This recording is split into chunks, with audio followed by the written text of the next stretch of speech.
Assalamualaikum. Bertemu lagi dengan Mimin di Bertani Cabai. Hari ini, tanaman cabai ori 212 berusia 136 hari setelah tanam. Untuk kegiatan kali ini, Mimin akan melakukan spray yang ke-25. Kali ini, Mimin menggunakan pupuk daun dengan Merkalinet dengan disisi 2 ml untuk 1 liter air. Kalinet mengandung kalium sebesar 13,80%, fosfat sebesar 12,33%, boron sebesar 16.200 ppm, mangan sebesar 205 ppm. Kalinet Mimin aplikasikan pada saat tanaman masuk fase generatif. Kalinet bermanfaat untuk meningkatkan bobot, kualitas, ukuran, rendemen serta daya simpan hasil panen. Mempertahankan kondisi daunku agar tetap berfotosintesis. Mencegah kemacetan pertumbuhan pada titik-titik tumbuh seperti tunas, ujung akar, dan anakan. Tidak bersifat asam, sehingga tidak menyuburkan perkembangan patogen. Tidak mengandung sodium Ni dan klorida Cl. Rendah kristal, tidak menimbulkan residu kristal berlebih pada permukaan daun. Kemudian, Mimin menggunakan insektisida berbahan aktif abamectin dengan dosis 0,4 ml untuk 1 liter air. Demolish 18 ICI merupakan insektisida racun kontak dan lambung berwarna kuning.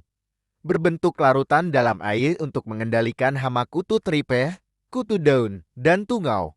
Kemudian, Mimin menggunakan perekat penembus dan perata dengan Merck Spreader dari DGW.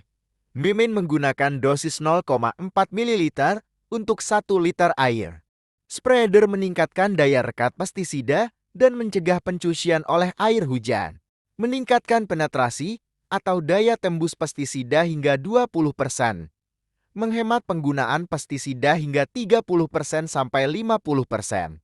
Mengurangi daya kekebalan atau resistansi organisme pengganggu tanaman terhadap pestisida. Kemudian, Mimin menggunakan fungisida berbahan aktif Mancozeb dengan dosis 1 gram untuk 1 liter air. Ditren M45 adalah fungisida protektif berbentuk tepung yang dapat disuspensikan berwarna kuning keabu-abuan untuk mengendalikan penyakit pada tanaman cabai. Larutan kemudian dikocok hingga merata, hingga siap untuk melakukan penyepraian. Pada video kali ini kita akan membahas unsur hara mikro dan peranannya, dilansir dari bumikita.id. Unsur-unsur hara mikro bukanlah merupakan unsur-unsur pembangun tubuh tanaman, namun peranannya penting dalam proses metabolisme tanaman. Unsur mikro ini sebagian besar berupa mineral dan logam yang tersedia secara alamiah di tanah. Namun pada lahan-lahan pertanian intensif yang ditanami bertahun-tahun, ketersediaan unsur-unsur mikro ini menjadi semakin terbatas bahkan punah. Kali ini kita akan membahas manganes Mn. Mangan dimanfaatkan tanaman dalam bentuk ion Mn2+.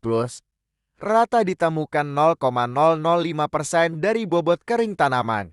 Tidak mobile dalam tubuh tanaman, mobile di tanah. Fungsi fisiologis unsur mangan sebagai berikut. Yang pertama, mengaktifkan fungsi berbagai enzim. Yang kedua, sebagai unsur pembentuk protein dan vitamin terutama vitamin C. Mengaktifkan enzim peroksidase dan macam-macam enzim lainnya. Yang keempat, berperan sebagai komponen penting untuk lancarnya proses asimilasi. Berikut pengaruh mangan pada tanaman. Yang pertama, mempertahankan zat hijau daun terutama pada daun-daun tua. Yang kedua, meningkatkan kadar vitamin C pada tanaman yang berasa asam. Yang ketiga, mempertahankan pembentukan klorofil pada daun-daun tua. Sumbernya dari pupuk mikro bentuk MNEDTA atau garam MnSO4 dan beberapa produk pupuk daun Microcell. Gejala defisiensi atau kekurangan mangan diantaranya sebagai berikut. Yang pertama, gejala awal berupa bintik-bintik pukat pada daun muda. Pada daun tua bintik berwarna abu-abu atau kecoklatan. Yang kedua, klorosis maupun bercak-bercak interveinal antara pembuluh vena. Yang kedua, buah yang dihasilkan berasa tawar atau hambar. Pada buah-buahan manis akan berkurang kadar gulanya. Dampak kelebihan mangan diantaranya sebagai berikut. Yang pertama, tanaman tumbuh kerdil. Yang kedua, percabangan terbatas. Yang ketiga, pembentukan akar terhambat. Yang keempat, akar menebal dan berwarna gelap. Meski bersifat mudah bergerak di tanah, mangan sulit tersedia pada tanah berpasir, tanah yang basah, dan tanah-tanah alkalin. Defisiensi mangan lebih sering terjadi pada tanaman berbuah seperti jeruk, strawberry, tomat, apel. Jika terjadi defisiensi atau kekurangan sebaiknya dikoreksi dengan aplikasi pupuk yang mengandung MNEDTA melalui daun, yaitu Microcell. Sekian dulu untuk video kali ini. Semoga bermanfaat. Salam bertani cabai.